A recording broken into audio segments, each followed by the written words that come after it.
Good evening friends, welcome to Prep on IAS and this is our lecture number 5 of the Basic Geography series। इससे पहले के lectures में मैंने आपको बताया था कि अर्थ की स्पेस में पोजीशन क्या है, अर्थ के जो हम पोजीशन है, अर्थ पे अपनी पोजीशन कैसे पता करते हैं लॉन्गिट्यूड लैटिट्यूड से, एंड अर्थ के जो मोशंस हैं स्पेस में वो क्या है। देन भी अर्थ को कि हम कैसे एक स्फेरिकल अर्थ को फ्लैट पेपर पे मैप करते हैं। मैप्स देखे थे हमने, मैप और मैप्स के कंपोनेंट और इसके use. And this lecture is basically the major domains of the earth, which means कि अर्थ पे जो भी मेजर फिजिकल फीचर्स हैं, चाहे वो आप जिस लैंड पर रह रहे हो, है ना, लैंड हो गया एक तो, चाहे वो वाटर जो आप यूज़ कर रहे हो, चाहे वो आप हवा जो सांस लेने के लिए यूज़ कर रहे हो, या फिर बायोडाइवर्सिटी या लाइफ जो आपके चारों तरफ है। तो ये बेसिकली कुछ मेजर डोमेन्स हैं अर्थ के। ठीक है, एक एक से इन्हें देखते हैं। ये क्या है, इनकी प्रॉपर्टीज़ क्या हैं, इनके फंक्शंस क्या हैं, और ये लाइफ को सपोर्ट करने के लिए, बायोस्फीयर को या बायोडाइवर्सिटी को सपोर्ट करने के लिए कैसे ज़रूरी है। तीनों चीज़ें जो ऊपर की हैं, air, water and land. So here they are saying that as we have read in the first chapter that earth is the only planet which has life. So earth is the only planet which inhabit lifes. और इसके अलावा ना तो हम solar system में ऐसा कोई planet है जिस पर लाइफ है, ना ही सोलर सिस्टम के बाहर गैलेक्सी में या फिर यूनिवर्स में अभी तक हमें लाइफ का पता है। Human beings can live here because of the life sustaining elements of land water and air that are present on the earth. जैसे कि मैंने बताया था, earth is the only planet where H2O exist in liquid state on its surface. Earth की surface पे H2O liquid state में exist करती है।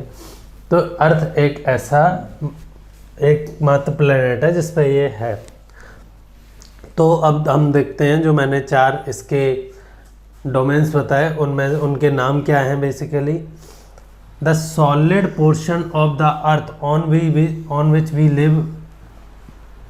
अर्थ के सॉलिड पोर्शन पर, चाहे वहाँ ओशियंस का पानी भरा हो, ओशियंस के नीचे भी तो कुछ सॉलिड होगा ना, ओशियंस का पानी भरा हो, चाहे उस पर हम रह रहे हो, ऐसा लैंड जिस पर पानी ना भरा हो, है ना, जो ओशियंस या वाटर लेवल से ऊपर हो, वो पूरा किस में काउंट हो जाता है, लिथोस्फीयर। लिथो मतलब आप एक कह सकते हैं रॉक, है ना, एंड स्फीयर। अभी आगे बात करेंगे कि जब पानी भरा है तब भी उस वाले पोर्शन को हम रॉक लिथोस्फीयर में क्यों काउंट कर रहे हैं। लिथो मतलब हो गया रॉक एंड स्फीयर मतलब हो गया गोला, स्फीयर। देन रॉक का जो स्फीयर है, अर्थ को जो सराउंड किए हुए है, जिस पर पानी भी भरा हुआ है कई जगह, और कई जगह जहाँ पानी नहीं भरा हुआ है वहाँ एनिमल्स रह रहे हैं ऑन लैंड, और पानी जहाँ भरा हुआ है वहाँ पानी में रह रहे हैं। ठीक है। देन सेकंड आता है, अर्थ को मैंने एक चीज़ बताई थी कि अर्थ के चारों तरफ ये अर्थ है ना, जो सॉलिड पोर्शन है, चाहे इस पर पानी भरा। इससे जैसे ही आप ऊपर उठोगे वैसे ही आपको एक चीज़ महसूस होगी, उसे हम क्या बोल देते हैं, एयर। इन जनरल लैंग्वेज उसे हम एयर बोल देते हैं। तो एयर का एक एनवलप अर्थ को घेरे हुए है पूरे चारों डायरेक्शंस में। ठीक है, इससे ये जो एनवेलप है उसे हम क्या बोल देते हैं, एटमॉस्फेयर। ठीक है, इसका ओरिजिन थोड़ा सा देख लेते हैं। एटमॉस का मतलब होता है वेपर। लोग समझते थे कि जो हम एयर ब्रीथ कर रहे हैं, या जो एयर है वो कहाँ से जा रही है, जो भी हम लकड़ियाँ वगैरह जला रहे हैं तो उसमें से वेपर निकल रही है। पुराने ज़माने में लोग ये समझते थे। वाटर वेपराइज हो रहा है, वो भी एयर में जा रहा है, तो वो वेपर निकल रही है। तो जो एयर है बेसिकली लोग वो क्या समझते थे, वो क्या है, वेपर है। जो सॉलिड सब्सटेंस है उनको अगर जला दिया जाए, हाई टेम्परेचर पर कर दिया जाए, तो वो वेपर बन जाता है ना, तो इसलिए उसे वेपर बोल देते हैं। देन हुडर मीन्स वाटर, तो यहाँ से आ गया हाइड्रोस्फीयर, एटोमस से atmosphere, and BIOS means life, तो यहाँ से आ गया बायोस्फीयर, और इकोस्फीयर भी बोलते हैं इसे। तो होल अर्थ के अराउंड, होल अर्थ पे जो भी लाइफ है, चाहे वो एटमॉस्फेयर में हो, चाहे वो हाइड्रोस्फीयर में हो, चाहे वो लिथोस्फीयर में हो, उस सारी को हम मिला के क्या बोल देते हैं, biosphere. The biosphere is the narrow zone where we find land, water and air together. ऐसा कॉम्बिनेशन जहाँ लैंड, वाटर और एयर हो, उसकी वजह से क्या है, एनिमल्स सर्वाइव कर पाएँ, चाहे वो एक्वेटिक एनिमल हो, उन्हें भी जो लैंड के न्यूट्रिएंट्स हैं उनकी ज़रूरत पड़ती है, और चाहे वो हवा में रहने वाले पक्षी हों, उन्हें भी लैंड के जो न्यूट्रिएंट हैं उनकी ज़रूरत पड़ती है।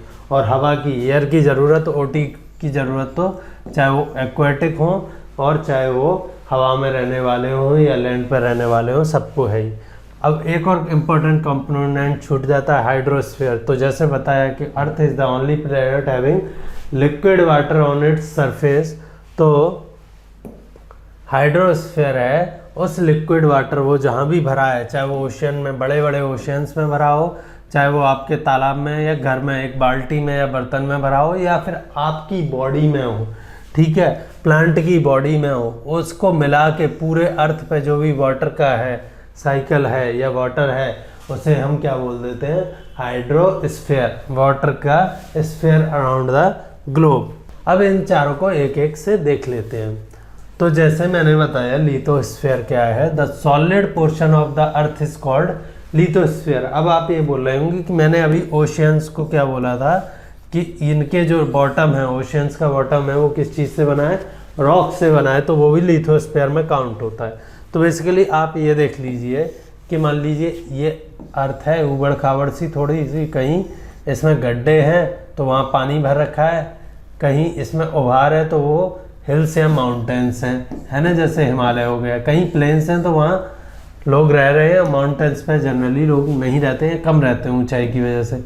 फिर यहाँ गड्ढा है, ये पानी भर रखा है, यहाँ भी पानी भर रखा है, तो ऐसे कई सारी बेसिन्स में पानी भर रखा है। लेकिन इन बेसिन्स के जो नीचे का पार्ट है, तलहटी, जो बॉटम बोलते हैं, एबिसल प्लेन बोलते हैं जिसे, वो तो क्या है, रॉक का ही बना हुआ है। वाटर किस पे बना भरा हुआ है, अगर हम इसे वाटर को निकाल दें तो अर्थ हमें ऊबड़ खाबड़ दिखेगी, और इसी को हम क्या बोल देते हैं, लिथोस्फीयर। तो बेसिकली अर्थ एक ऊबड़ खाबड़ रॉक का गोला है जिस पे पानी भरा हुआ है, जहाँ डिप्रेशंस हैं। तो इस जो हम उसको छोड़ देते हैं पानी वगैरह को, है ना, तो जो अर्थ सराउंड कर रहा है जो गोला, इसे सॉलिड रॉक पूरी अर्थ को सराउंड करती है ना। अर्थ के चारों तरफ कैसे सॉलिड रॉक की बनी हुई है, जो सरफेस है अर्थ की सरफेस, उसे हम क्या बोल देते हैं, लिथोस्फीयर। थोड़ा सा और बताता हूँ मैं इसमें आपको। लिथोस्फीयर पे आ जाते हैं हम। तो लिथोस्फीयर आप ये देखिए कि अर्थ देखिए कहीं ऊबड़ खाबड़ है, यहाँ पानी भरा हुआ है इस पोर्शन में, ये पोर्शन उठे हुए हैं तो ये इन पे पानी नहीं है, लेकिन बेसिकली इस पानी के नीचे भी क्या है, पत्थर की ही लेयर है। ये जो लेयर है ये सॉलिड लेयर है। इसको हम अर्थ के क्रस्ट नीचे जाएं धरती को खोद के, तो हमें कुछ ऐसा स्ट्रक्चर मिलता है जैसे यहाँ दिखा रखा है, ठीक है। आप एक बॉल ले लीजिए, उसको अगर आप सरफेस पे न चलने की बजाय उसको खुदाई करके अंदर जाएं तो आपको कुछ ऐसा स्ट्रक्चर मिलता है, ठीक है। तो जो ऊपर वाला पोर्शन है अर्थ की, जो है ना, पपड़ी बोल सकते हैं आप इसे, कि टॉप लेयर है जो अर्थ को सराउंड किए हुए है ना, वो किसकी है, सॉलिड रॉक की है। उस सॉलिड रॉक पे कुछ पे पानी भरा हुआ है, देखिए, कुछ पे माउंटेन्स हैं, लेकिन वो बेसिकली यहाँ देखिए आप, ये सॉलिड रॉक की बाउंड्री हो गई। इसे हम क्या बोल देते हैं, लिथो मतलब मैंने बताया था आपको, रॉक होती है स्फीयर, ठीक है। तो इसको हम लिथोस्फीयर बोल देते हैं, जिस पे सारे एनिमल्स लिविंग एग्जिस्ट करते हैं, चाहे वो वाटर में करते हो, चाहे वो थोड़ा सा ऊपर एयर में करते हो, चाहे वो लैंड पे करते हो, ठीक है। तो ये लिथोस्फीयर हो गया। एक चीज़ और बता देता हूँ, जैसे जैसे आप अर्थ के अंदर जाएंगे वैसे वैसे टेम्परेचर और प्रेशर बढ़ता जाएगा। क्या होता जाएगा? इंक्रीज होता जाएगा टेम्परेचर और प्रेशर। इससे क्या होता है, कुछ रॉक्स मोल्टेन रॉक्स हो जाती है, रॉक्स क्या हो जाती है, पिघल जाती है ना, और वो कभी कभार लावा की बन के बाहर भी निकलती हैं, तो उन्हें हम क्या बोल देते हैं, वल्केनो। ठीक है, तो वल्केनो का ओरिजिन कहाँ है?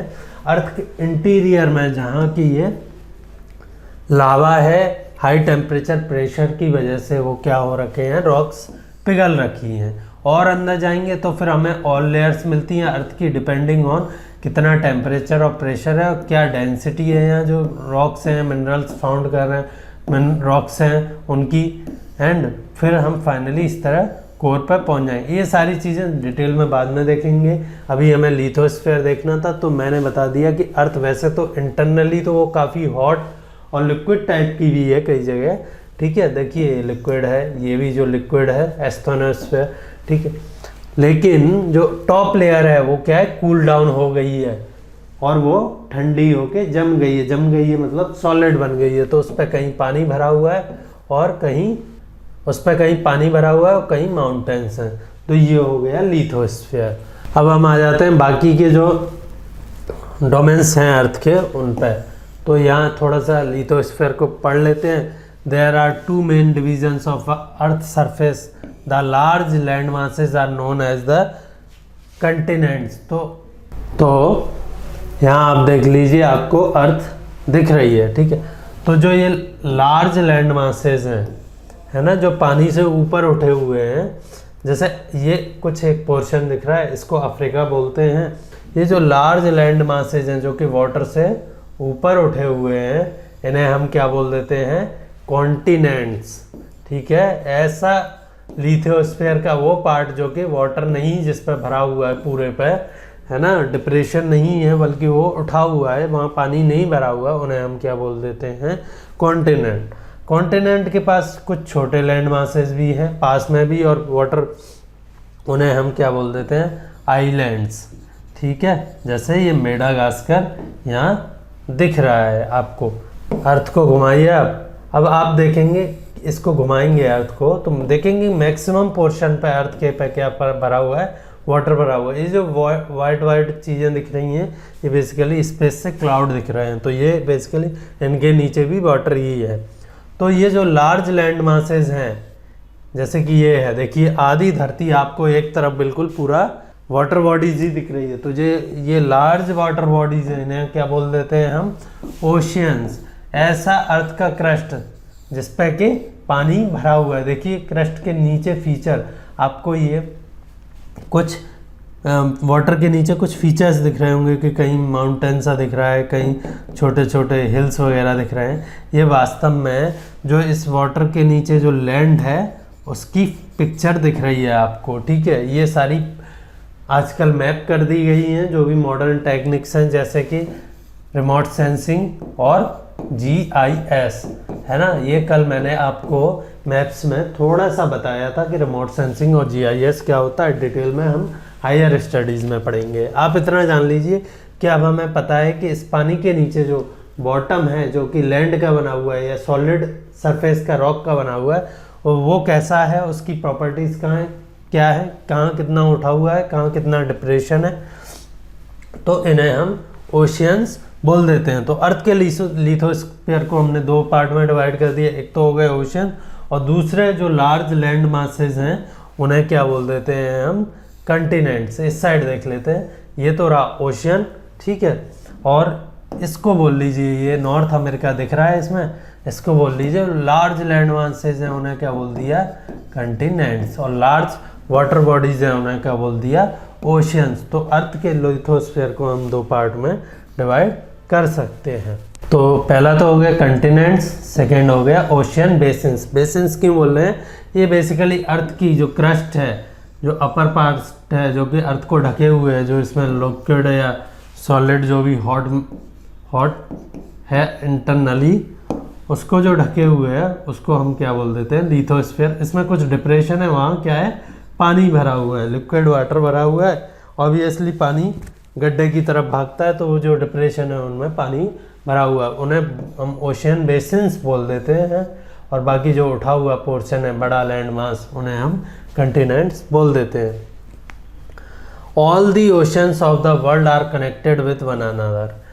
अब एक इंटरेस्टिंग फैक्ट ये है कि अर्थ की मैक्सिमम सरफेस पे क्या है, वाटर है, और उनमें कहीं कहीं बीच में क्या है, आपको लैंड मासेस दिख जाएंगे। तो अगर वाटर को हम देखेंगे तो वाटर ऑलमोस्ट जो बाकी वाटर बॉडीज है, मान लो ये वाटर बॉडीज आपको सबसे बड़ी दिख रही है, इसे पैसिफिक बोलते हैं। यहाँ पे ये लैंड आपस में कनेक्टेड है, पर ये वाटर बॉडी है जो बड़ी दिख रही है हमें, ये वाटर बॉडी इस वाली वाटर बॉडी से ये वाटर बॉडी कहाँ, इधर इसके थ्रू यहाँ पे गैप है उसके थ्रू मिली हुई है। देन और घुमाते हैं अर्थ को, तो फिर ये वाटर बॉडी है, ये भी इससे देखिए यहाँ से मिली हुई है, ये वाली यहाँ से इससे मिली हुई है। देन और आगे चलते हैं हम, और आगे चलते हैं तो ये जो वाटर बॉडी है वो फिर से इंडियन ओशन जिसे बोलते हैं, वो फिर से पैसिफिक ओशन से यहाँ आइलैंड के थ्रू मिली हुई है, और नीचे से भी पूरा मिली हुई है। तो वापस हम पैसिफिक से स्टार्ट किए थे वाटर बॉडीज़ में, और वापस घूम के पैसिफिक पे आ गए और देखा कि सारी वाटर बॉडीज़ आपस में एक दूसरे से किसी न किसी चैनल के थ्रू कनेक्टेड है। अब इसी मामले में हम लैंड को देखते हैं, ठीक है। इस मामले में हम लैंड को देखें तो क्या लैंड आपस में कनेक्टेड है। ये देखिए नॉर्थ अमेरिका वाला पोर्शन दिख रहा है आपको, और फिर ये साउथ अमेरिका वाला पोर्शन दिख रहा है, ठीक है। तो अब ये देखते हैं ये दोनों आपस में तो कनेक्टेड है। यहाँ पे ये बादलों की वजह से दिख नहीं रहा है, पर ये यहाँ पे बेसिकली कनेक्टेड है। यहाँ हमने इधर से इधर जाने के लिए कैनाल भी बनाई है, उसका नाम क्या है, पनामा कैनाल, क्योंकि इससे हमारी जो ट्रांसपोर्टेशन कॉस्ट है वो काफ़ी कम हो गई। तो ये बेसिकली कनेक्टेड माने जाएंगे। लेकिन क्या ये जो दो लैंड मास हैं जो आपस में कनेक्टेड हैं, ये बाकी लैंड मास से भी कनेक्टेड है, देखते हैं। तो आप यहाँ देखेंगे कि ऐसा नहीं है। यहाँ एक बहुत बड़ी वाटर बॉडी है बीच में जो कि इस लैंड मास को इससे डिस्कनेक्ट कर रही है। इस सिमिलरली और आगे बढ़ते हैं, ये अफ्रीका ये एशिया वाला पोर्शन, ये तो कनेक्टेड है। ये कनेक्टेड है, इसी वजह से हमें यहाँ एक कैनाल बनानी पड़ी है। उसका नाम क्या, कौन सी कैनाल है, सुएज कैनाल, ठीक है, जिससे ये ट्रांसपोर्टेशन कॉस्ट लैंड की वाटर की कम होती है, तो हम यहाँ से ट्रांसपोर्ट कर सकें। तो ये तो बेसिकली कनेक्टेड माने जाएंगे। और ये यूरोप है नॉर्थ में, ये भी इससे एशिया से भी कनेक्टेड है, अफ्रीका से तो नहीं है। खैर यहाँ जिब्राल्टर स्ट्रेट है। ऐसी वाटर बॉडीज़ या पासेस जो दो बड़ी वाटर बॉडीज़ को मिलाते हों, जैसे कि ये सी है मेडिटेरेनियन और ये अटलांटिक ओशन है, उसको यहाँ नेचुरली मिलाते हों, ठीक है, और आर्टिफिशियली मिलाते हों उन्हें हम क्या बोल देते हैं, कैनाल्स। तो अभी सुएज कैनाल में क्राइसिस भी हुआ था, ठीक है। तो ये आपस में कनेक्टेड है, ये पूरा लैंड मास, एशिया, अफ्रीका और यूरोप। लेकिन क्या ये बाकी लैंड मास से कनेक्टेड हैं, तो फिर वही प्रॉब्लम, ये बाकी लैंड मास से कनेक्टेड, ये तो देखिए आप पूरा एशिया, अफ्रीका, यूरोप दिख गया। लेकिन ये फिर ये जो साउथ में लैंड मास है ऑस्ट्रेलिया दिख रहा है आपको यहाँ, इससे कनेक्टेड नहीं है एशिया, ठीक है। और क्या प्रॉब्लम है, और ये प्रॉब्लम है कि फिर बीच में एक इतना बड़ा ओशन है जो कि लगभग आधी धरती को घेरे हुए है। वो जो नॉर्थ अमेरिका था या साउथ अमेरिका था, उनको एशिया से और इससे सेपरेट करता है। अब कई लोग बोल रहे होंगे कि सर एशिया और अफ्रीका तो काफ़ी पास में है, अगर हम पोल्स के पास देखें, यस दे आर क्लोज। ये एशिया है, ये एशिया वाला पार्ट है ना, ईस्टर्न साइबेरिया और कामचटका पेनिनसुला वाला, और ये नॉर्थ अमेरिका वाला पार्ट है। पर उनके बीच में भी एक वाटर बॉडी है, वो नेचुरली सेपरेट है, और उसे हम क्या बोलते हैं, बियरिंग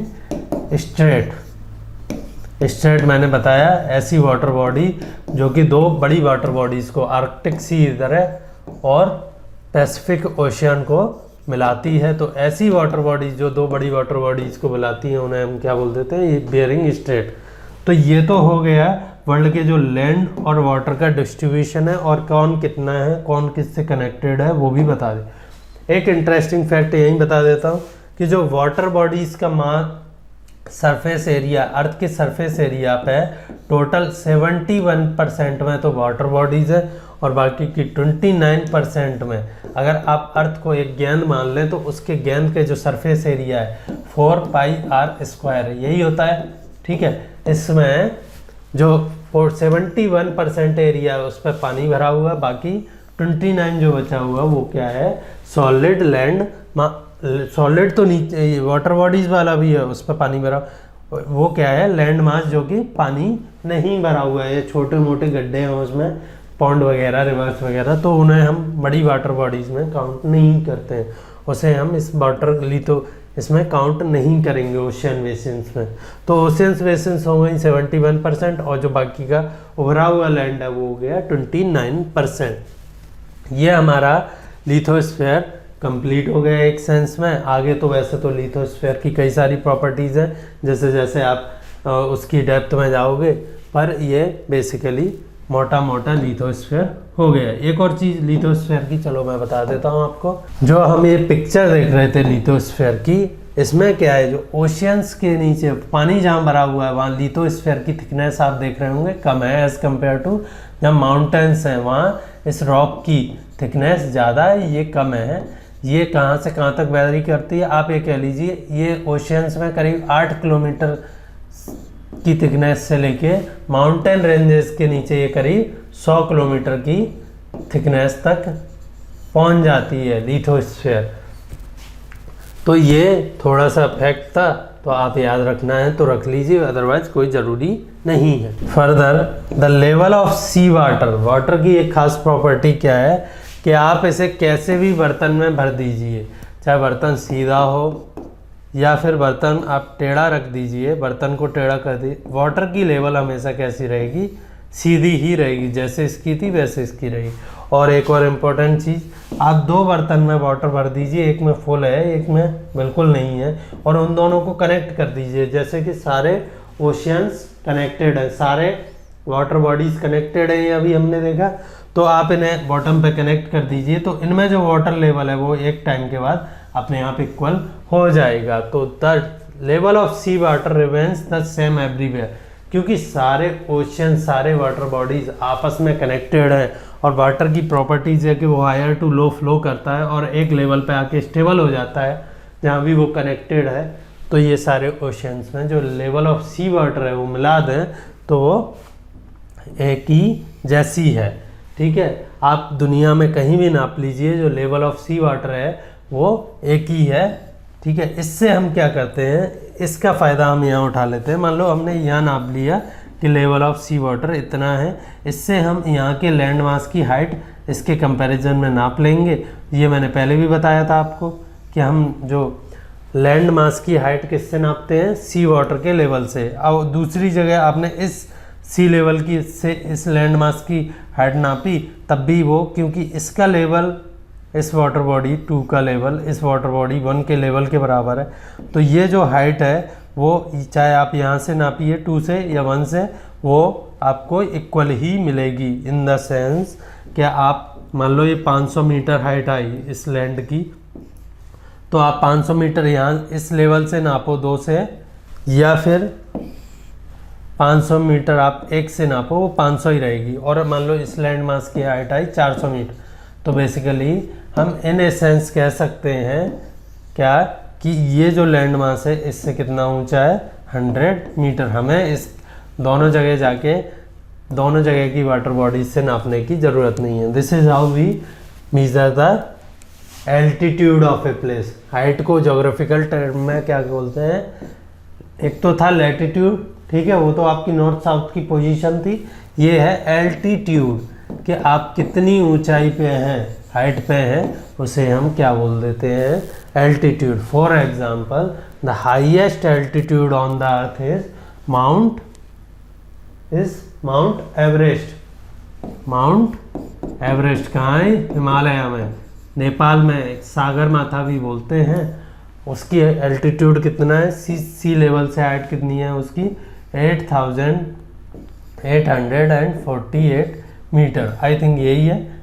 तो ये यहाँ इन्होंने थोड़ा सा मैप भी बना रखा है, वाटर बॉडीज़ दिखा रखी हैं, उसमें आपको लार्ज लैंड मासेस भी दिखा रखे हैं, और जिस हिमालय की मैं अभी बात कर रहा था वो भी दिखा रखा है।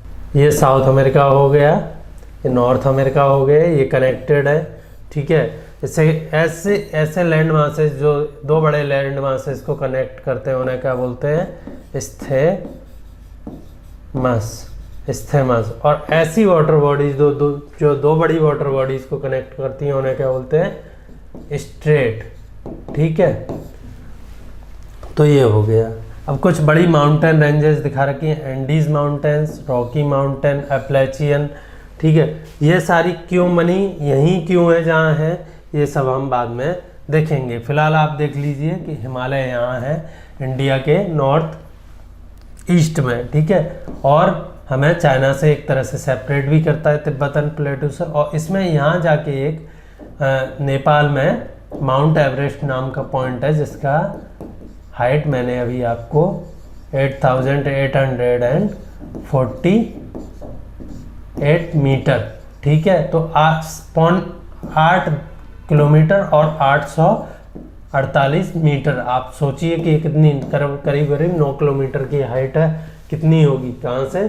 सी सरफेस की लेवल से, हमारी हाइट से नहीं, जहाँ हम बैठे हैं वहाँ से नहीं, सी सरफेस की जो लेवल है वहाँ से इसकी हाइट है। ये highest point on the earth surface है, ठीक है, ये याद रखना है।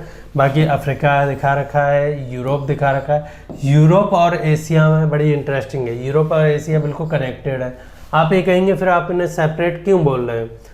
तो क्योंकि इसका जियोलॉजिकल रीजन है कि ये यूरोपियन लैंडमास पास्ट में कहीं दूर था और धरती का जो ये कंटिनेंट्स हैं ये आपस में पास और दूर होते रहे हैं पास्ट में। कभी ये अफ्रीका यहाँ हुआ करता था, इंडिया यहाँ हुआ करता था, ऑस्ट्रेलिया भी यहाँ, और अंटार्कटिका के पास हुआ करते थे। अभी इंडिया यहाँ पहुँच गया है, ऑस्ट्रेलिया यहाँ, अफ्रीका यहाँ, और जो यूरोप इधर था कहीं, वो कई मिलियंस ऑफ ईयर्स में जाके एशिया वाले पोर्शन से टकराया और माउंटेन रेंजेस बन गई। तो इसीलिए हम इसे सेपरेट लैंड मास बोलते हैं। सिमिलर हिमालय भी कैसे बने? इंडिया जाके एशिया से टकराया है और हिमालय बन गए हैं। तो ये फॉर्मेशन वगैरह हम जब डिटेल में अच्छे से पढ़ेंगे तब देख लेंगे। फिलहाल मैंने आपको रफ आइडिया दे दिया है। तो यहीं गिन लेते हैं हमारे जो 4-5 जो भी बड़े लैंड मासेज हैं उनके नाम बता देता हूँ मैं। एक ऑस्ट्रेलिया हो गया, दूसरा ये एशिया हो गया, तीसरा यूरोप हो गया, चौथा अफ्रीका हो गया, पांचवा साउथ अमेरिका हो गया, छठवा नॉर्थ अमेरिका हो गया, एंड देन सातवां ये आपको बिल्कुल साउथ में एक और लैंड मास दिख रहा होगा, अंटार्कटिका लिखा है। इस पर हमेशा बर्फ़ जमी रहती है, मैंने बताया क्योंकि ये फ्रिजिड जोन में है। हम पिछले लेक्चर्स में ये सब देख चुके हैं कि फ्रिजिड जोन क्या होता है, ठीक है। तो अंटार्कटिका वहाँ है और ये हमारा सातवां लैंड मास हो गया। तो 7 बड़े लैंड मास हैं, 7 तो हो गए क्या? कंटिनेंट्स। अब हम ओशियंस को देख लेते हैं। पैसिफिक ओशन, ये जो बाउंड्री है मैप्स की वजह से, फ्लैट मैप की वजह से, पेपर मैप की वजह से, ये बाउंड्री भी वही है, ये भी पैसिफिक ओशन का पार्ट है। आप इसे ऐसे गोल करके फोल्ड करोगे तो ये पैसिफिक ओशन इधर वाला जाके इधर मिल जाएगा। तो एक ही चीज़, एक ही बॉडी है। तो एक तो ये हो गई पैसिफिक, सबसे बड़ा है, लगभग हाफ ऑफ द अर्थ को ये कवर करता है। देन दूसरा देखिए अटलांटिक ओशन, इसको बोल दिया हमने 2, इसको बोल दिया हमने 3, इंडियन ओशन। इसको आप सेपरेट नाम भी दे देते हैं, कई बार नहीं भी देते हैं इन्हें। अटलांटिक ओशन का पार्ट कंसीडर कर लिया जाता है सदर्न ओशन को, यहाँ पे इंडियन ओशन का पार्ट कंसीडर कर लिया जाता है।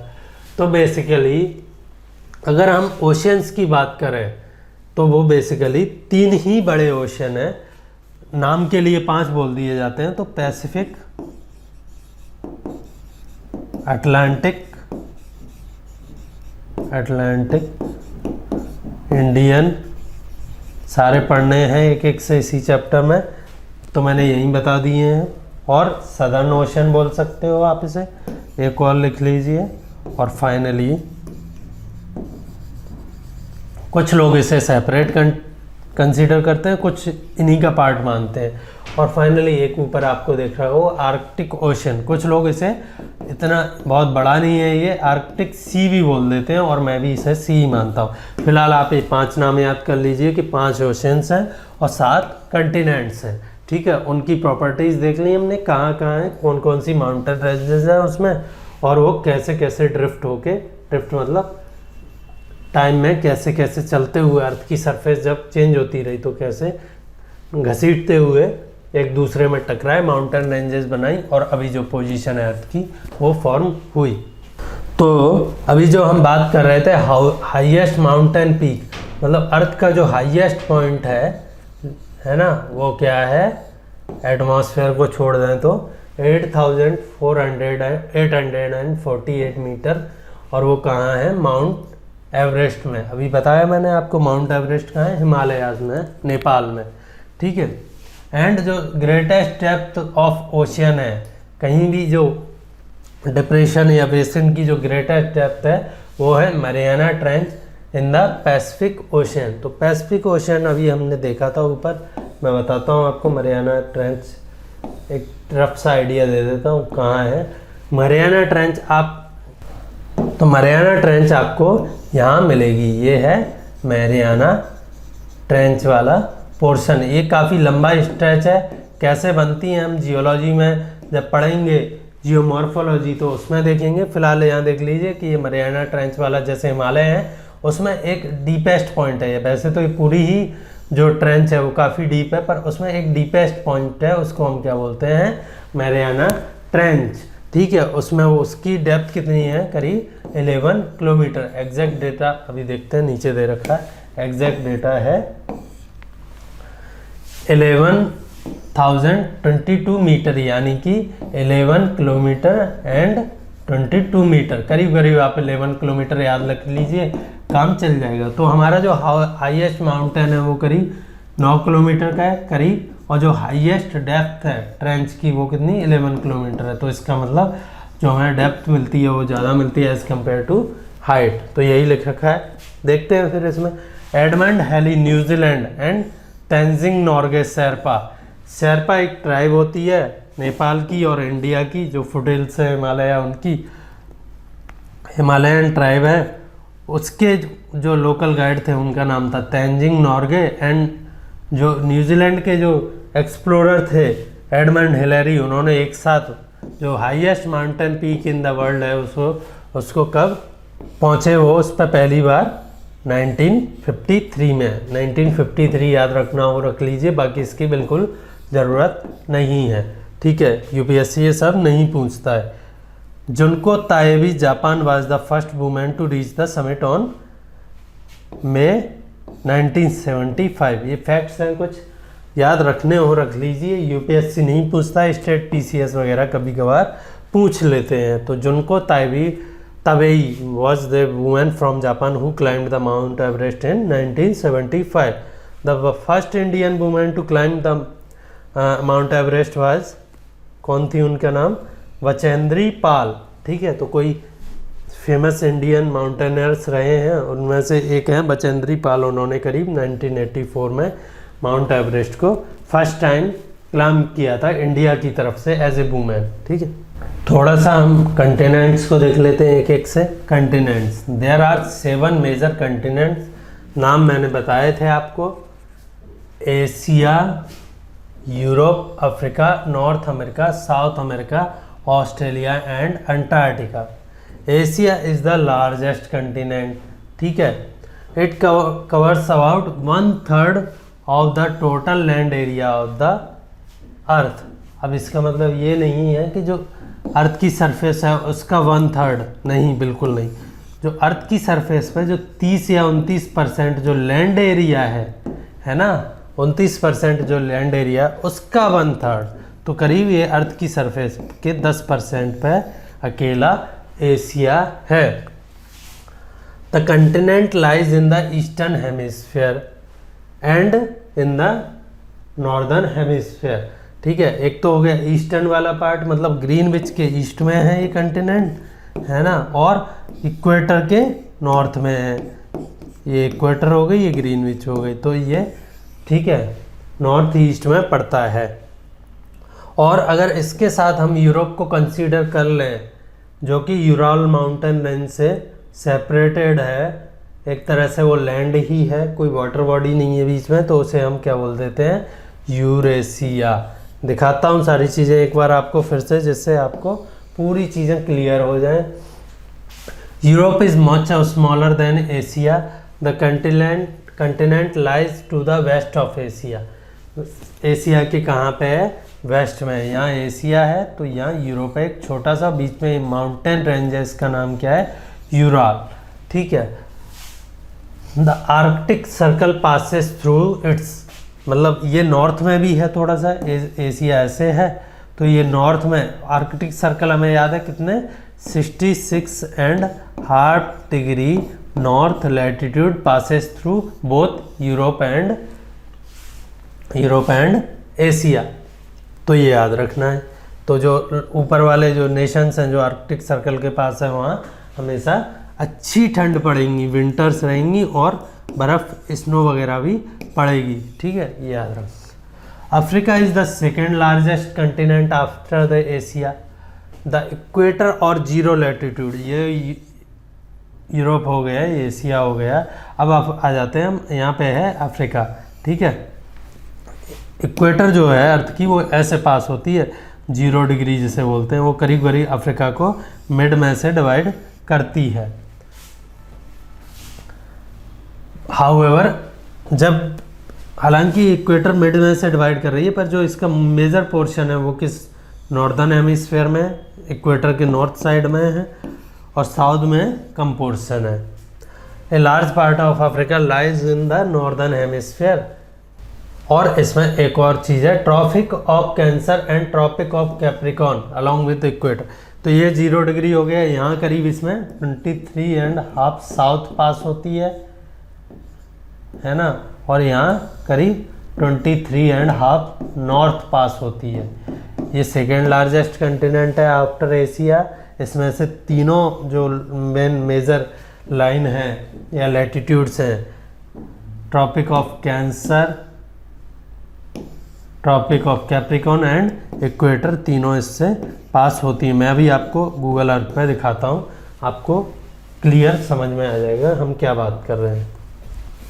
फर्दर तो सहारा डेजर्ट है, the world's largest hot desert. अब ये आप लोगों ने कई बार पढ़ा होगा कि वर्ल्ड का लार्जेस्ट डेजर्ट कहाँ है, अफ्रीका में, सहारा में, इस पोर्शन में। लेकिन ऐसा नहीं है, ये लार्जेस्ट डेजर्ट नहीं है वर्ल्ड का, ये लार्जेस्ट हॉट डेजर्ट है। तो फिर लार्जेस्ट डेजर्ट कौन सा है? अभी हमने एक कंटिनेंट पढ़ा था अंटार्कटिका, जो कि साउथ में था, है ना, अंटार्कटिका। वो वर्ल्ड का सबसे बड़ा डेजर्ट है। डेजर्ट इन द सेंस कि वहाँ रेनफॉल पर ईयर 25 सेंटीमीटर से भी कम होती है। ठीक है, per year on an average इससे कम होती है, उसे हम डेजर्ट कंसीडर करते हैं। और वहाँ लाइफ भी इतनी ज़्यादा फ्लोरिश नहीं करती। अपार्ट फ्रॉम पेंगुइन, सील्स, क्रेल्स वगैरह को छोड़ दो तो वहाँ लाइफ भी बहुत ज़्यादा है नहीं। तो सबसे बड़ा डेजर्ट हो गया अंटार्कटिका, सबसे बड़ा हॉट डेजर्ट हो गया सहारा। ये याद रखना है, क्योंकि ये ठंडा है अंटार्कटिका, तो ये हॉट डेजर्ट नहीं है बेसिकली। तो hot desert is located in Africa, सबसे बड़ा। The continent is bound on all side by oceans and seas. The continent is bound on all side by oceans and seize.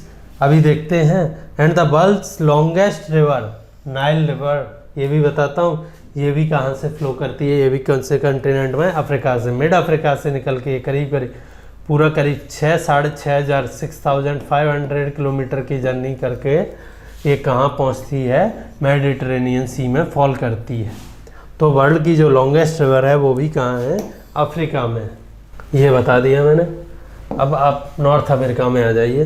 North America is the third largest continent. तो ये Asia हो गया, ये Europe हो गया, ये Africa हो गया। अब इधर काफ़ी एक बीच में वाटर बॉडी है, अटलांटिक ओशन है। उसके इधर इस साइड एक तो है नॉर्थ अमेरिका, उससे थोड़ा सा कनेक्टेड है ऐसे साउथ अमेरिका। ठीक है, लंबा सा। और ये इक्वेटर पास हो रही है आपकी अफ्रीका से होते हुए, नॉर्थ अमेरिका से होते हुए ऐसे। 0 डिग्री, है ना। तो मेजर लैंड मासेज हैं अर्थ के, वो किस साइड में, नॉर्थ में। आप देख लीजिए, ये दिख रहा होगा एक फैक्ट जो कि बिना देखे दिख जाता है, ये भी अफ्रीका का भी मेजर। तो North America is the third largest continent after Asia, Africa and third is North America. It is link to South America by isthmus. Isthmus बोलते हैं कैसे, किन चीज़ों को, जो लैंड ब्रिजेस या लैंड बॉडीज, दो बड़े लैंड मास को कनेक्ट करती हो। Very narrow land strip of land called isthmus of Panama. इसे हम क्या नाम दे देते हैं, पनामा है, यहाँ सिटी है उसके नाम पे इस स्थेमस को हम पनामा बोल देते हैं। The continent completely lies in the northern and western hemisphere. Western कहाँ से डिसाइड होगा, ये ग्रीनविच से पास हो रही है, इसके ईस्ट में तो ई हो गया, इसके वेस्ट में डब्ल्यू हो गया, ठीक है। इक्वेटर के नॉर्थ में एन हो गया, इक्वेटर के साउथ में एस हो गया, ठीक है। तो ये कम्प्लीटली नॉर्थ वेस्ट पार्ट में है, ये देखिए वेस्ट हो गया और ये इक्वेटर से नॉर्थ हो गया। तो 3 ocean surround this continent, can you name these ocean से आपको काम करना है। मैं अभी आगे बताता हूँ जब मैं गूगल अर्थ खोलता हूँ कि इसके इस साइड में, वेस्ट साइड में पैसिफिक है, ईस्ट साइड में अटलांटिक है और नॉर्थ साइड में जो आर्कटिक ओशन या सी बोल लीजिए आप, वो है। तो ये वो तीनों नाम हो गए। देन यही हम साउथ अमेरिका की भी बात कर लेते हैं। साउथ अमेरिका तो ये ऑब्वियसली 4th लार्जेस्ट कंटिनेंट हो गया, ठीक है। Lies mostly in the southern hemisphere. Equator यहाँ से पास कर रही है, थोड़ा सा पार्ट इसका, ये वाला पार्ट इक्वेटर के नॉर्थ में है, बाकी मोस्टली कहाँ है, साउथ में है, ठीक है। तो इसको 2 ओशन सराउंड करते हैं, एक तो पैसिफिक तो हो गया वेस्ट में, और ईस्ट में कौन सा हो गया, अटलांटिक, ठीक है। और इसके साउथ में जो लैंड मास है वो क्या है, अंटार्कटिका। अंटार्कटिका अभी बात करेंगे उसकी भी। The Andes world's longest mountain range. एक तो हो गई हाईएस्ट माउंटेन रेंज हिमालयाज, एक हो गई लॉन्गेस्ट माउंटेन रेंज। तो एंडीज कहाँ है, ये साउथ अमेरिका का मैप दिख रहा होगा आप, करीब ऐसे रन करती हैं कोस्ट के पैरेलली, और ये longest mountain ranges in the world है, ठीक है। Runs through its length from north to south. South America has the world's largest river, the Amazon river. अभी हमने पढ़ा था कि अफ्रीका के पास एक रिवर है, कौन सी, नाइल रिवर, वो लॉन्गेस्ट रिवर है, longest in the sense length. Largest river की जब हम बात करते हैं तो in the terms of water volume, कितना पानी वो रिवर अपने साथ ले जा रही है। तो एक रिवर है यहाँ एंडीज़ के ईस्ट में, है ना, ऐसे जाती है, यहाँ समुद्र में मिल जाती है, उसका नाम है अमेज़न। ये क्यों इतनी बड़ी रिवर है, ये है यहाँ बारिश बहुत होती है इस इलाके में, और ये करीब आधे कंटिनेंट का पानी ड्रेन करती है ओशियन में। तो उसे इतना वॉल्यूम है कि वो जो 10 नेक्स्ट लार्जेस्ट 10 रिवर्स हैं, अमेज़न को छोड़ दें तो जो भी बड़ी नदी हैं इसके बाद दूसरे, तीसरे, चौथे, 5वें, 10वें नंबर तक, उन 11वें नंबर तक, उन 10 को जोड़ दें तो उनके टोटल वॉल्यूम ऑफ वाटर को जोड़ दें, तब भी वो इतना नहीं हो पाता है जितना ये रिवर अकेले ले जाती है। स्थेमस यहाँ लिखा रखा है, a narrow strip of land joining 2 big land masses. तो ये स्थेमस हो गया। तो अभी हमने स्ट्रेट्स की बात की, तो यहाँ स्ट्रेट दे दिया है। तो the straight which between India and Sri Lanka, तो बिटवीन इंडिया का जो मास है और श्रीलंका का जो मास है उसके बीच में एक नेचुरल वाटर बॉडीज, इन 2 वाटर बॉडीज़ को कनेक्ट करती है, उसका नाम क्या है, पाक वे भी बोल देते हैं उसे, पाक स्ट्रेट भी बोलते हैं, PALK। Strait is a narrow passage of water connecting 2 large water bodies like seas and oceans. तो जो लैंड बॉडीज 2 लैंड को मिलाती हैं उन्हें हम स्थेमस बोल देते हैं, और जो वाटर बॉडीज 2 बड़ी वाटर बॉडीज को मिलाते हैं उन्हें हम स्ट्रेट्स बोल देते हैं, ठीक है। देन आ जाते हैं हम, Australia is the smallest continent that lies entirely in the southern hemisphere. तो ये नॉर्थ अमेरिका है, ये साउथ अमेरिका, ये इक्वेटर हो गई, ठीक है। यहाँ यूरोप हो गया, ये एशिया हो गया। यहाँ पे एक छोटा सा कंटिनेंट है ऑस्ट्रेलिया, और ये अफ्रीका हो गया, ठीक है। तो ये, और इस साउथ में क्या है, अंटार्कटिका,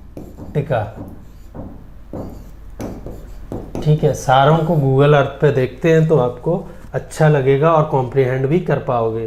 तो ऑस्ट्रेलिया, एशिया, ठीक है, Europe, Africa, America, North America, and this is South America. तो सबसे बड़ा Asia, Africa, then North America, then South America, then Antarctica, फिर ऑस्ट्रेलिया। ऑस्ट्रेलिया कंप्लीटली कहाँ है, सदर्न हेमिस्फीयर में। और कौन सी साइड में है, ग्रीनविच यहाँ है तो ईस्ट में है। तो ये याद रखना है, स्मॉलेस्ट कंटिनेंट है और सदर्न ईस्ट में है, ईस्ट डायरेक्शन में है और साउथ में है। तो सदर्न ईस्टर्न में हो गए, southern hemisphere, surrounded on all sides by oceans and sea, it is called an island continent. Island मैंने बताया था कि एक बड़ी वाटर बॉडी में, ओशियंस वगैरह में अगर कोई छोटा सा टापू है लैंड का, तो उसे हम क्या बोल देते हैं, आइलैंड। तो इससे, क्योंकि इसके पास और कोई लैंड मास नहीं है, ये अपने आप में ये छोटा लैंड मास है, कंटिनेंट तो बोलते हैं पर एक छोटा कंटिनेंट है, तो कभी कभार इससे हम आइलैंड कंटिनेंट भी बोल देते हैं। फिर आ जाते हैं अंटार्कटिका पे। तो यहाँ फिगर में देखिए, lies completely in the southern hemisphere, ठीक है। और जो पोल है वो अंटार्कटिका के कहीं बीच में लाई करता है। अगर आप पोल साइड से देखेंगे, साउथ पोल है ना, वो अंटार्कटिका के बीच में। तो इसका ईस्ट वेस्ट नहीं बता सकते हम। ये बॉडी एक राउंडेड बॉडी है जो कि पोल के चारों तरफ रखी हुई है, तो इसका ईस्ट वेस्ट नहीं बोल सकते हैं हम। Antarctica completely in the southern hemisphere is a huge continent. The south pole lies almost at the center of this continent. As it is located in the south polar region, it's permanently covered with thick ice sheet. बताया था frigid zone होते हैं यहाँ, क्योंकि यहाँ sun rays कभी भी overhead नहीं पड़ती हैं, स्लैंटिंग होती हैं। 6 महीने के दिन 6 महीने की रात होती है, और जब दिन भी होते हैं तब वो जो सनरेज की इंटेंसिटी है बहुत कम होती है। तो इस वजह से यहाँ हमेशा बर्फ जमी रहती है। There are no permanent human settlement. Scientific laboratory तो हैं यहाँ पे रिसर्च वगैरह के लिए, लेकिन यहाँ एज सच ह्यूमंस रहते नहीं हैं घर बना के, सिंपल अपनी लाइफ काटने के लिए, ज़िंदगी काटने के लिए नहीं रहते हैं। यहाँ साइंटिस्ट आते जाते रहते हैं, यहाँ कुछ घर भी बना दिए, लेकिन वो बेसिकली रिसर्च पर्पज़ के लिए। Many countries have research stations in Antarctica and India has also one. उसके नाम क्या है? These are named as मैत्री एंड दक्षिण गंगोत्री। इंडिया के जो रिसर्च स्टेशन है वहाँ, उनके नाम क्या है? मैत्री एंड दक्षिण गंगोत्री। तो ये तो रहा, देखिए अर्थ में ये जो लैंड मास दिख रहा है आपको, इक्वेटर यहाँ खींच लीजिए आप। ये जो लैंड मास है ये हो गया एशिया, ठीक है। देन एशिया हो गया, एशिया हो गया। देन ये जो सेकंड लार्जेस्ट लैंड मास है जो अभी दिख रहा है आपको फ्रंट, ये अफ्रीका हो गया। इसके हम थोड़ा सा नॉर्थ में चले जाएंगे तो यहाँ से एशिया से सेपरेट होता हुआ ये क्या हो गया? यूरोप। ये अफ्रीका हो गया, ये एशिया हो गया, ठीक है। ये यहाँ से इक्वेटर है, तो ये सारे के सारे किस में हैं? नॉर्थ में है। देन हम थोड़ा सा वेस्टर्न हेमिस्फीयर में आ जाते हैं। वेस्टर्न हेमिस्फीयर कैसे डिसाइड होता है बताया था आपको। ग्रीनविच से एक लाइन जाती है ऐसे, क्या बोलते हैं उसे? प्राइम मेरिडियन, जिसकी कि हम लोकेशन क्या बताते हैं? प्राइम मेरिडियन, जिसकी लोकेशन हम क्या बताते हैं? 0 डिग्री। इसके इस साइड वेस्ट, इसके इस side east, up to 180 degree. Otherwise तो आप ईस्ट वेस्ट ही करते रहेंगे, घूमते रहे। तो फिर ये साउथ अमेरिका दिख और नॉर्थ अमेरिका दिख रहा है, ये साउथ अमेरिका दिख रहा है, और ये land masses or water bodies Atlantic ocean, and इधर ये पैसिफिक ओशन, और इधर आर्कटिक सी ऊपर, ठीक है। अब हम देख लेते हैं अंटार्कटिका को और ऑस्ट्रेलिया को।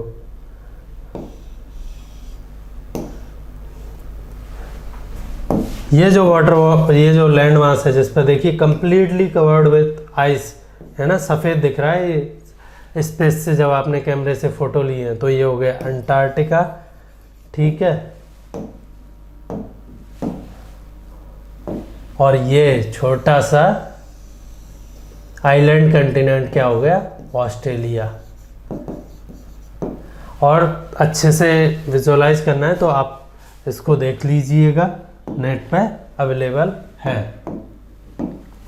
तो अब आ जाते हैं हम हाइड्रोस्फीयर पे। तो मैंने बताया अर्थ की जो सरफेस है उस पर मैक्सिमम 71% पार्ट में तो क्या है, वाटर ही भरा हुआ है। तो ये काफ़ी बड़ा पोर्शन है, ठीक है। तो अर्थ का जो मैक्सिमम वाटर है वो कहाँ है, अर्थ की सरफेस पे 71% पोर्शन पे वाटर भरा हुआ है। तो मैक्सिमम वाटर ऑब्वियसली कहाँ होगा, ओशियंस में, जहाँ ये भरा हुआ है ना। तो ओशियंस में हम, आपके पास रिवर्स हैं, आपके पास लेक्स हैं, पॉन्ड्स हैं, इन सब की जो वाटर है, एटमॉस्फेयर में भी वेपर रहती है वाटर की, इन सबको मिला दिया जाए तो करीब जो टोटल वाटर है उसका 97.5% कहाँ पे है, ओशियंस में है। मतलब करीब करीब 2.5% हमारे लिए। और ओशियंस का वाटर कैसा रहता है, खारा, यस, सलाइन, है ना। आप कभी बीच पे जाइए, मुंबई, कोलकाता, चेन्नई है और भी कोई सिटी है, आप नहा के देखिए, सी वाटर में आपको बिल्कुल उल्टी आ जाएगी, वो इतना गंदा और खारा रहता है। तो इसे हम सलाइन वाटर बोल देते हैं। इसके अलावा जो 2.5% बचता है वो मेनली कहाँ है, वो जो आपको अभी मैंने आइस कैप दिखाई थी अंटार्कटिका की, वहाँ पे है। ऐसे ही एक आइस कैप है नॉर्थ में, आर्कटिक सी में, और ग्रीनलैंड एक आइलैंड है, उस पर दिखाता हूँ।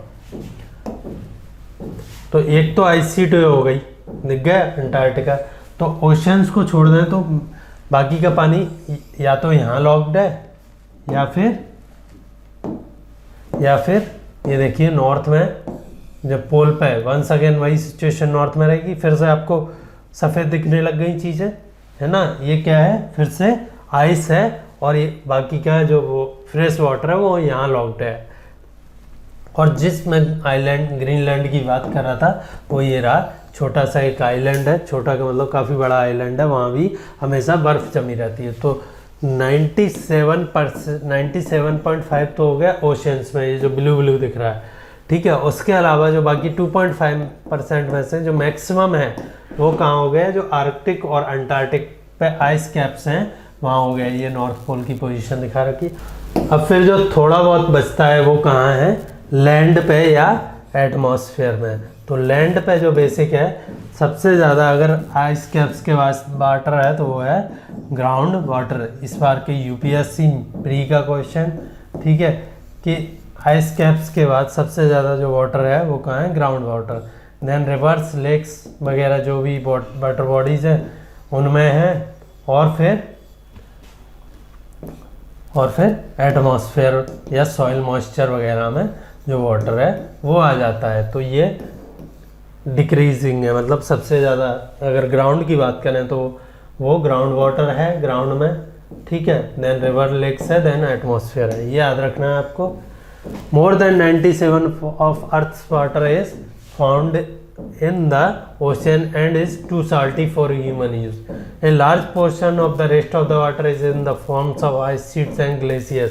हिमालय में ग्लेशियर्स हैं, नॉर्थ पोल और साउथ पोल पे जो आइस शीट्स हैं उनमें जो 2.5% बचता है मैक्सिमम, वो वहाँ जमा हुआ है। Small percentage is available as fresh water for human use,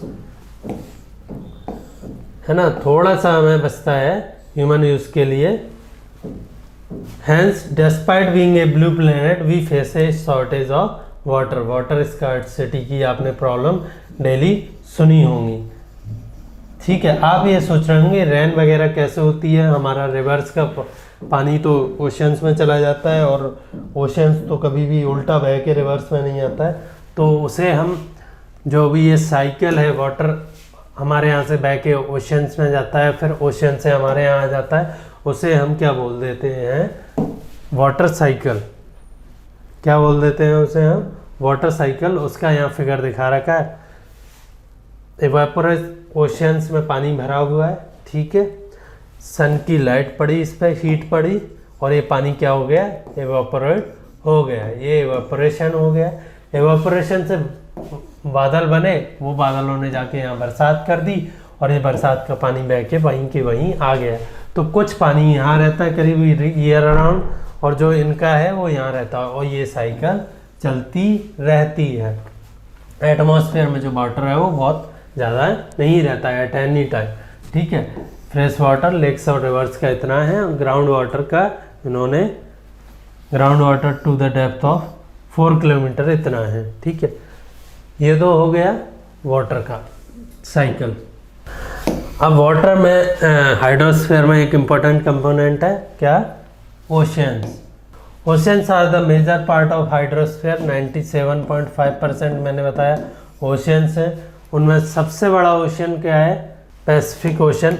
लगभग आधी धरती पे जैसा कि दिख रहा है यहाँ, ये ओशियन है और इसका नाम है पैसिफिक ओशियन। इसका नाम क्या है, पैसिफिक ओशियन। इसको हिंदी में क्या बोलते हैं, प्रशांत महासागर। प्रशांत महासागर, ठीक है। इसके बाद जो ओशियन आ जाता है वो है अटलांटिक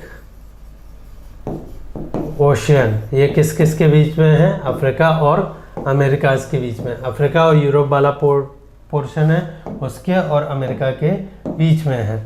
उसके बाद जो मेजर ओशियन आ जाता है वो है Indian ocean.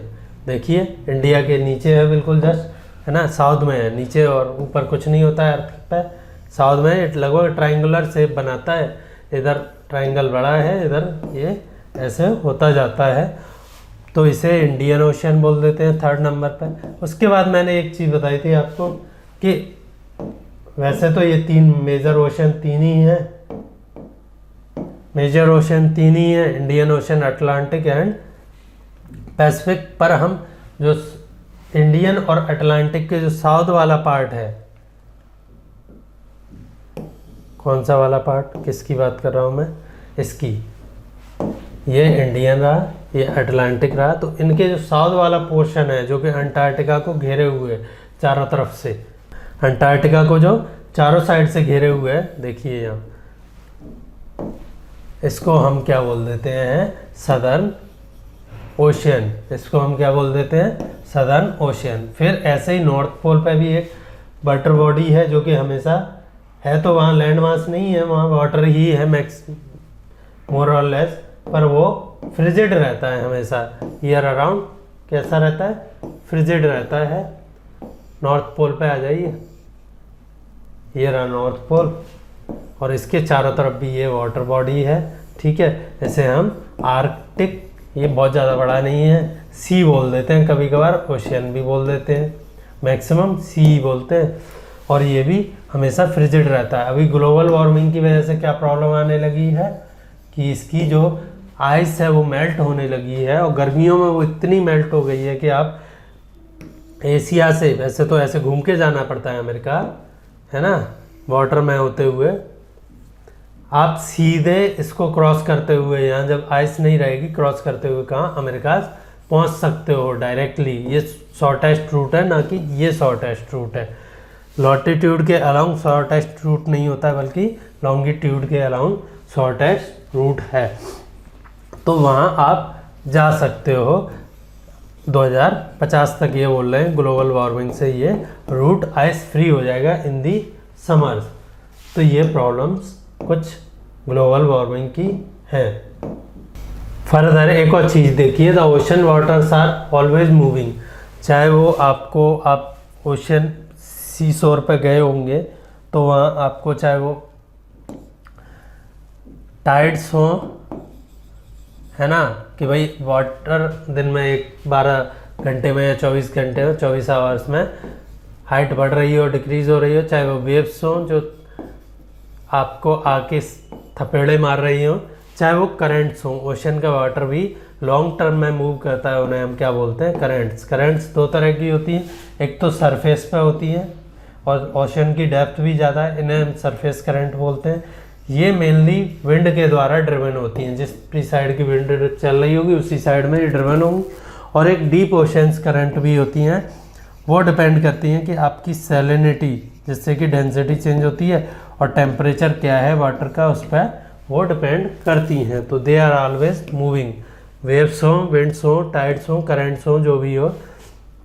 The 5 major oceans are Pacific, Atlantic, Indian, southern and Arctic. मैंने बताया इनमें से 3 ही हकीकत में ओशन है, बाकी 3 तो 2 तो या तो इसको मानते ही नहीं है, इसको हम अंटार्कटिका और इसको हम अटलांटिक और इंडिया का पार्ट मान लेते हैं, और आर्कटिक तो इतना छोटा है कि इसे हम सी बोलते हैं।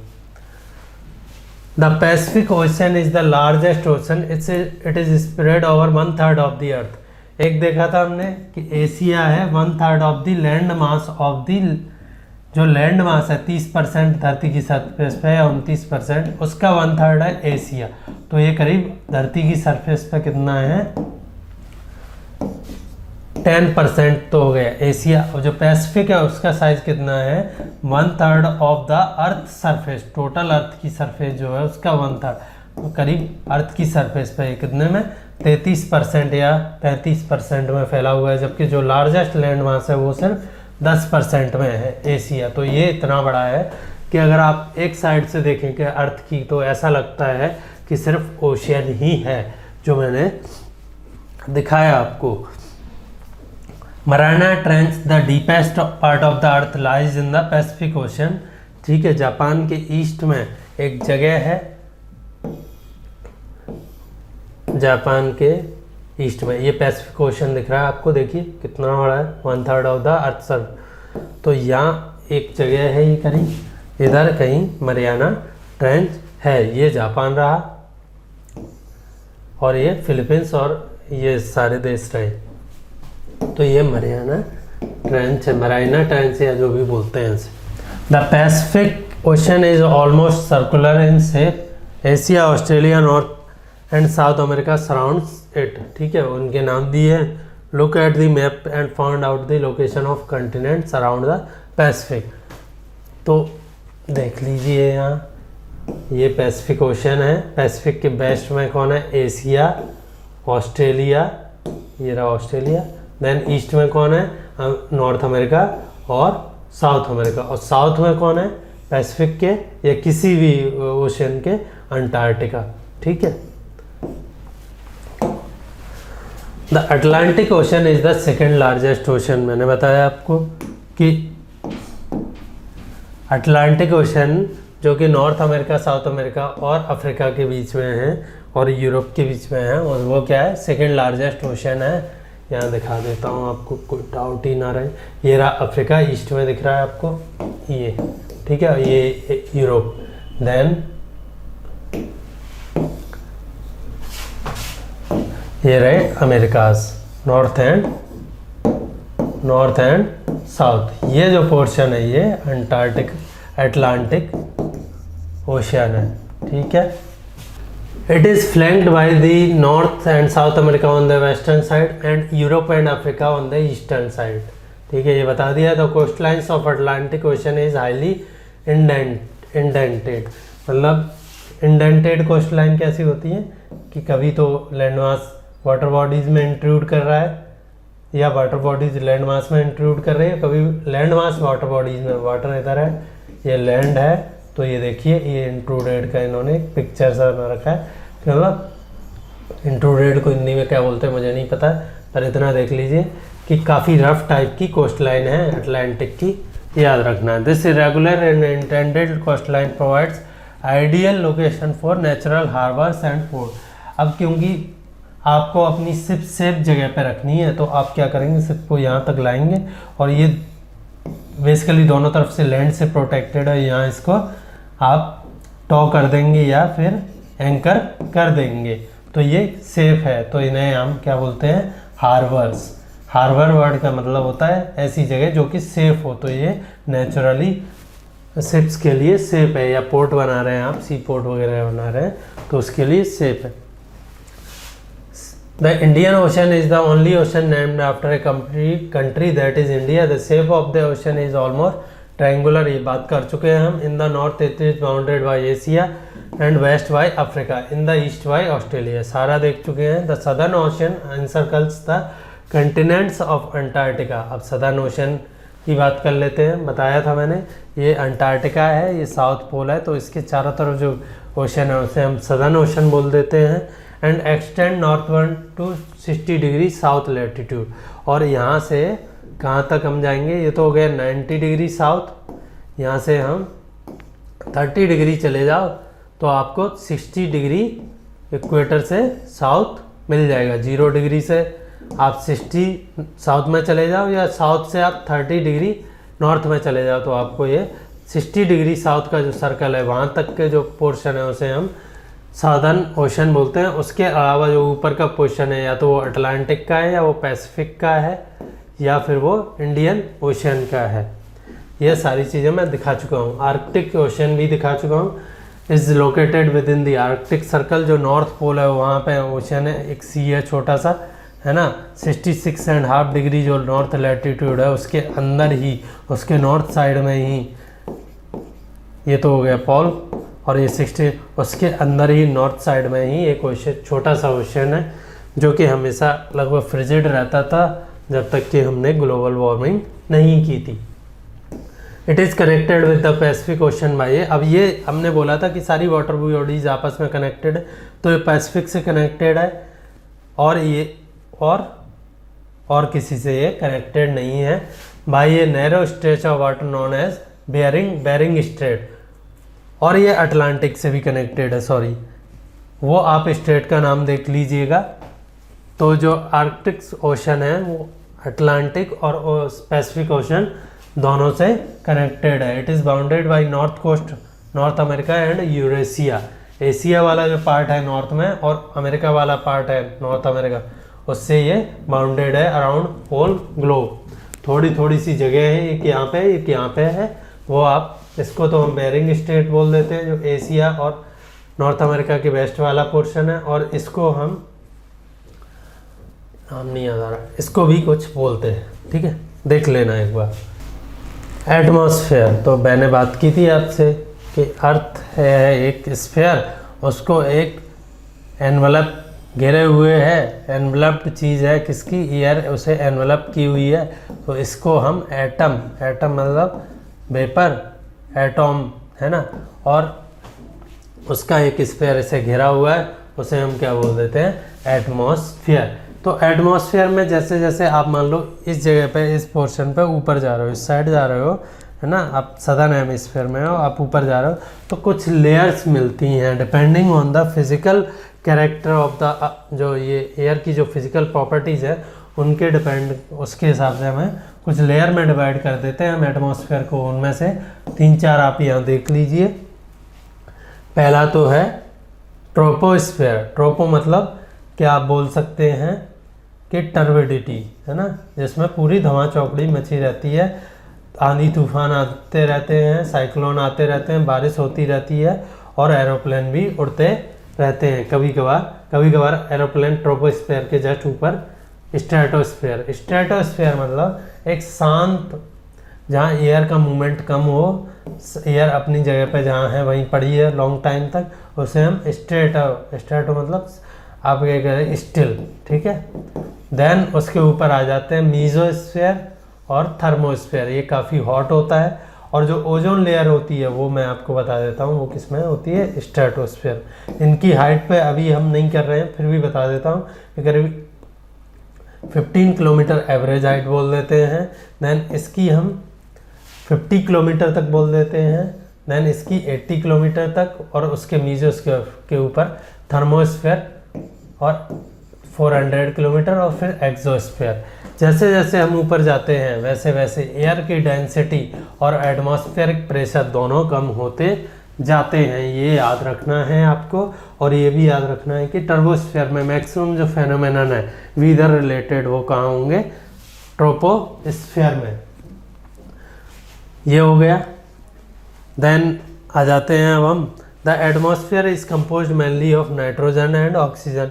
जो एटमॉस्फेयर में जो एयर है उसका कंपोजिशन आप सबको पढ़ा ही होगा।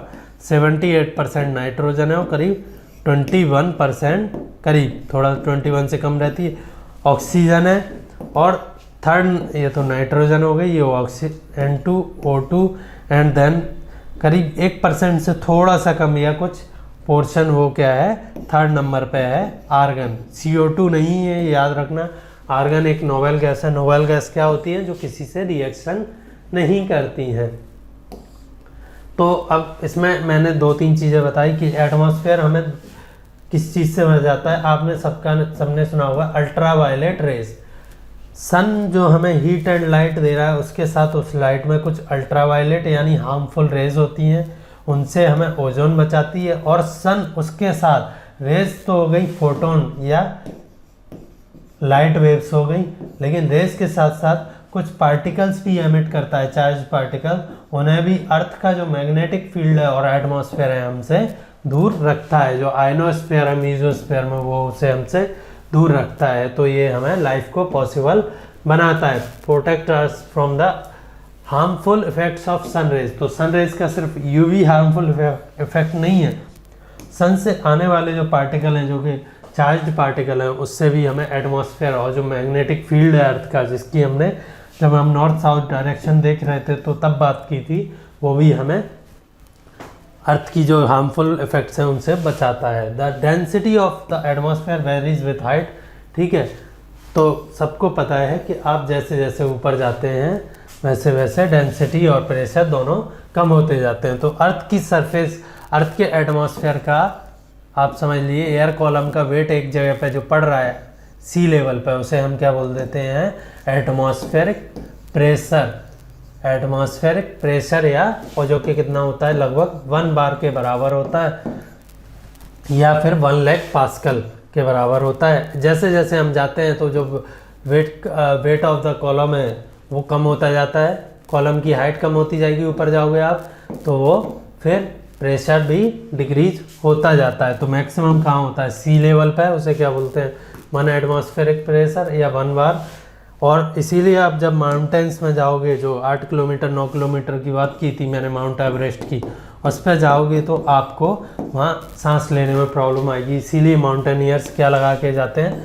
ऑक्सीजन मास्क वगैरह की व्यवस्था करके जाते हैं। आप वहाँ सांस नहीं ले सकते हो, वहाँ एयर इतनी थिन होती है, इतनी डेंसिटी कम होती है कि वहाँ आप सांस नहीं ले पाओगे। इवन वहाँ जो नॉर्मल हेलीकॉप्टर्स हैं, आप सोचते होंगे यार ये इतनी मेहनत क्यों करते हैं? अमेरिका के राष्ट्रपति को अगर माउंट एवरेस्ट पर जाना हो तो किसी भी दिन चले जाए हेलीकॉप्टर से? बिल्कुल नहीं। हेलीकॉप्टर्स भी 4 से 5 किलोमीटर की हाइट के बाद काम करना बंद कर देते हैं। क्यों? क्योंकि जो एयर की डेंसिटी है, जैसे वो पुश करके ऊपर बढ़ रहे हैं, नीचे पुश करके वो कम होने लगती है, इतनी कम हो जाती है कि वो फिर उस हेलीकॉप्टर को सस्टेन नहीं कर सकती है। इसीलिए एक थोड़ा करंट अफेयर्स का है कि मार्स पे जो मैंने हेलीकॉप्टर भेजा है, मार्स में एटमॉस्फेरिक बहुत थिन है, वो स्पेशली डिजाइंड है। जो Phoenix mission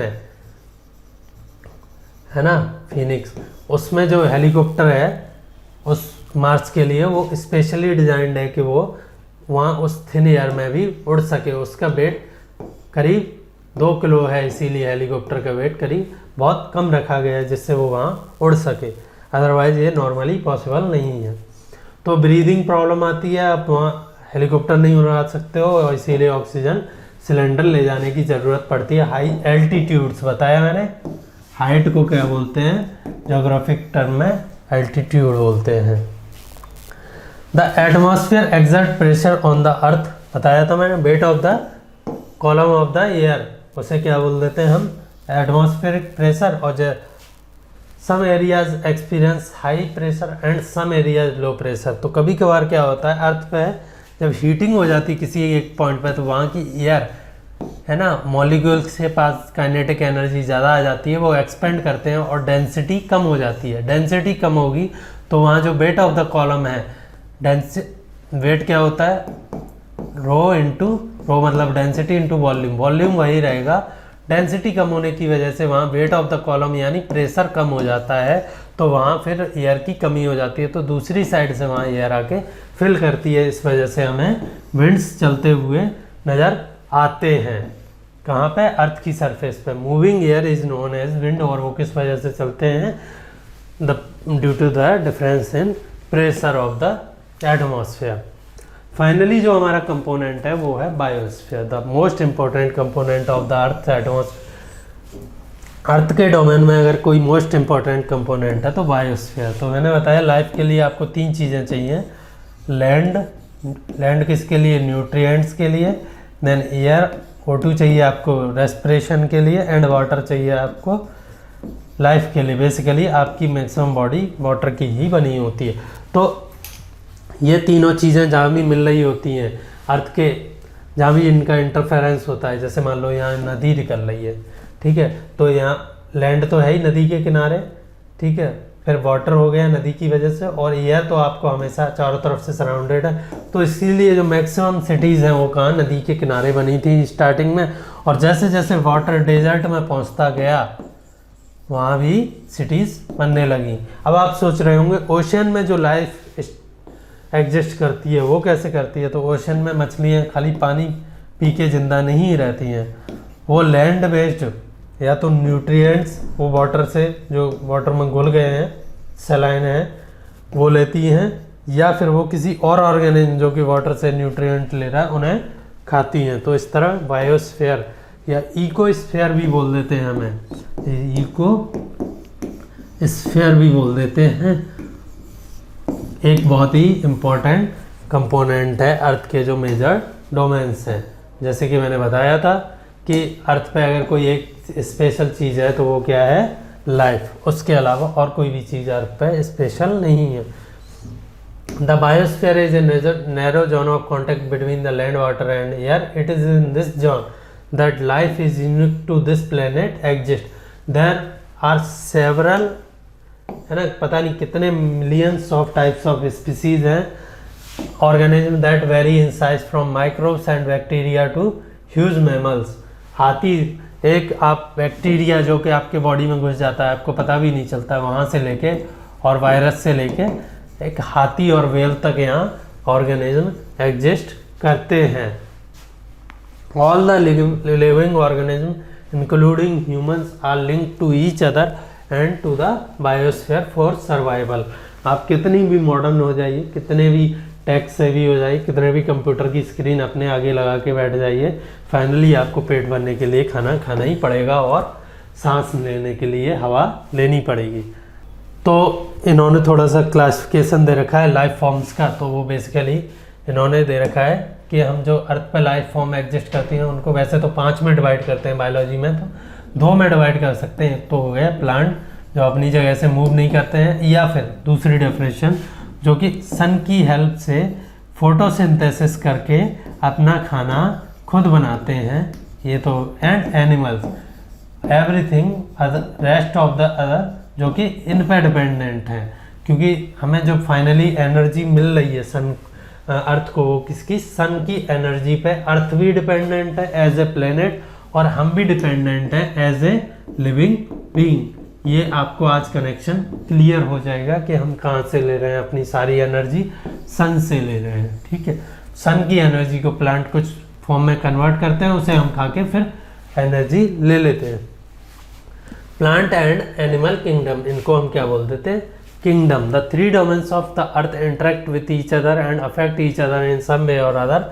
for example cutting of forest. इसी वजह से क्या है, ये सारी चीज़ें एक दूसरे पर डिपेंडेंट है कि भाई जो प्लांट जो ग्रो कर रहे हैं, प्लांट जो एनर्जी बना रहे हैं, फूड बना रहे हैं, वो हमें लेनी है ना, फूड एनिमल्स को, और एनिमल्स जो वेस्ट है या वगैरह जो भी चीज़ें वो न्यूट्रिएंट प्लांट को दे रहे हैं, और along with water air and sunlight. तो ये सारी चीज़ें एक दूसरे पर डिपेंडेंट हैं। तो इस वजह से क्या होता है, आप एक चीज़ को डिस्टर्ब कीजिए, आप फॉरेस्ट को काटिए तो बाकी सारी की सारी लाइफ डिस्टर्ब हो जाएगी। चाहे तो वो एटमॉस्फेयर डिस्टर्ब, एटमॉस्फेयर कैसे डिस्टर्ब हुआ है, जो CO2 पहले एटमॉस्फेयर में मान लो कुछ 200 कंसंट्रेशन था उसका, तो वो अभी 400 हो गया। यूनिट पे मत जाइए, यूनिट अगर किसी को जानना है तो ppm पार्ट्स पर मिलियन, वो हमने बढ़ा दिया, उससे प्रॉब्लम हो रही है। फॉरेस्ट काट दिए हैं तो उससे जो बाकी की लाइफ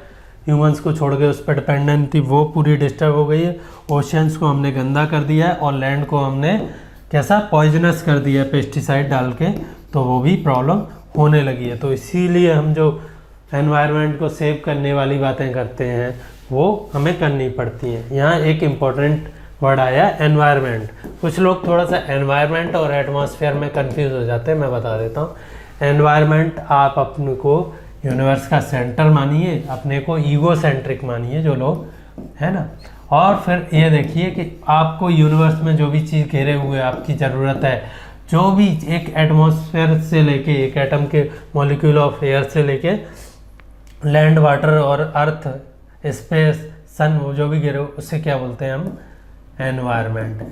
ठीक है, तो हमारी जो सराउंडिंग है उन्हें हम एनवायरनमेंट बोलते हैं। और एटमॉस्फेयर क्या है, particular part of environment which is made up of air, है ना, विच इज़ सराउंडिंग अर्थ, उसे हम क्या बोल देते हैं, एटमॉस्फेयर। तो CO2 को बढ़ा दिया है हमने, ओशियंस को हमने प्लास्टिक से इतना पॉल्यूट कर दिया है कि वो क्लीन अप करने पड़ रहे हैं। फॉर एग्जांपल एटलांटिक या पैसिफिक गार्बेज पैच, है ना, इसका नाम अभी न्यूज़ में बहुत है, ये पढ़ लीजिएगा, आप देख लीजिएगा।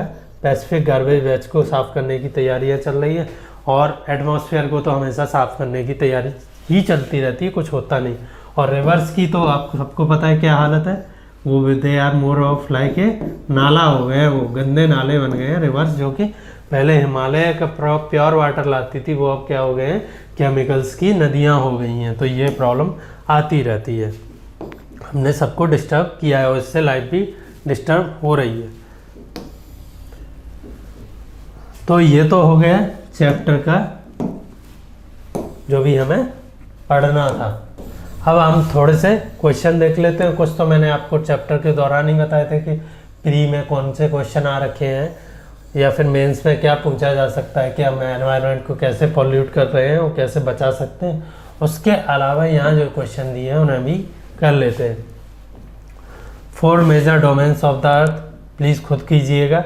Major continents of the earth, ये भी कुछ।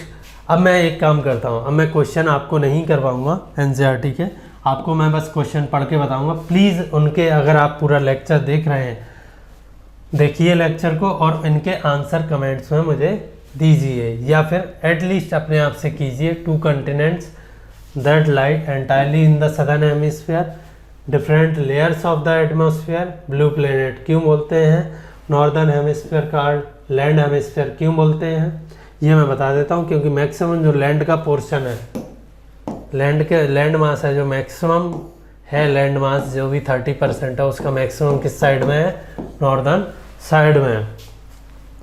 बायोस्फीयर इंपॉर्टेंट क्यों है लिविंग ऑर्गेनिज्म के लिए, ये सारे क्वेश्चन अब आप कीजिएगा एक एक से। और प्लीज़ कमेंट्स में अगर आपको कोई डाउट है या नहीं हो पा रहा है कोई क्वेश्चन, तो मुझसे पूछिएगा। मैं जानबूझ के इन्हें छोड़ रहा हूँ जिससे कि आप इन्हें अटेम्प्ट करें और देखें कि आप, मैंने जो पढ़ाया है या आपने जो पढ़ा है वो आपको कितना समझ में आया है। थैंक यू दोस्तों, ये तो था हमारा 5th चैप्टर। अब हम मिलेंगे नेक्स्ट चैप्टर के लिए, 6th चैप्टर के लिए अगले लेक्चर में।